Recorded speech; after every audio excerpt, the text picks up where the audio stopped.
প্রতিবাদীদের হুঁশিয়ারি কারামন্ত্রীর, বিচার চেয়ে রাত দখলের পথে যারা নেমেছেন আন্দোলনকারীদের তাদের রীতিমতো হুঁশিয়ারি দিচ্ছেন কারামন্ত্রী চন্দ্রনাথ সিনহা।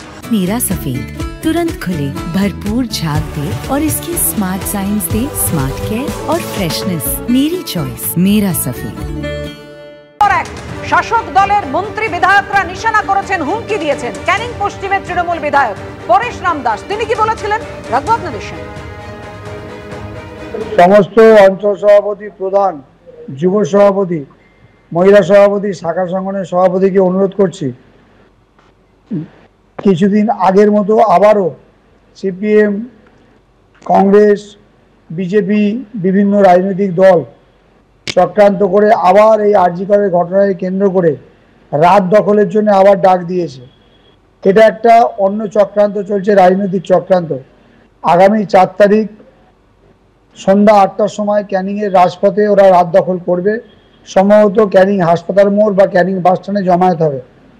আমার মূল উদ্দেশ্য বলার, আমাদের যত পঞ্চায়েতের সদস্য আছে, প্রধানগণ আছে, আমাদের দলের নেতৃত্ব আছে, আমাদের দলের কর্মীরা আছে, প্রত্যেকের অঞ্চল অনুযায়ী পঞ্চায়েত সমিতির মেম্বাররা আছেন, কর্মদক্ষরা আছেন, ইউথ প্রেসিডেন্টরা আছেন, সবাই সবার অঞ্চল অনুযায়ী প্রত্যেকটা বুথে ইনস্ট্রাকশন দিন যে কোনোভাবে কোনো মেয়ে বা ছেলে ওই রাত দখলের এই মিথ্যা চক্রান্তে না বেরোয়।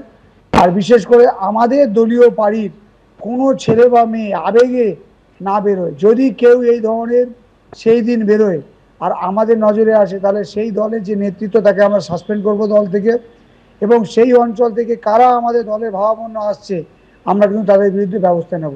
এটা আন্তরিকভাবে করতে হবে, কারণ দলকে চক্রান্ত করে কালিমালিপ্ত করে একটা ব্যর্থতা করার জন্য চেষ্টা করছে। এই চক্রান্তকে ফানুসকে আমরা আউট করতে হবে।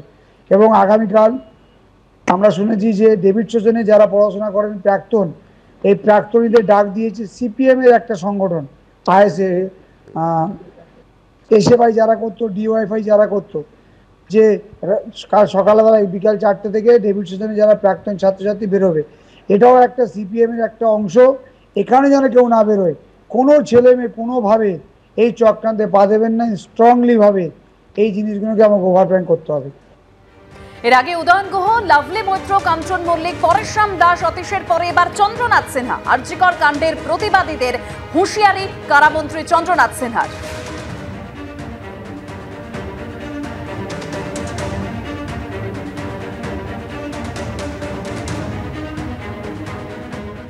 পরশুদিন রাত্রিবেলায় আবার তারা রাত দখলের নামে রাস্তায় নেমেছিল।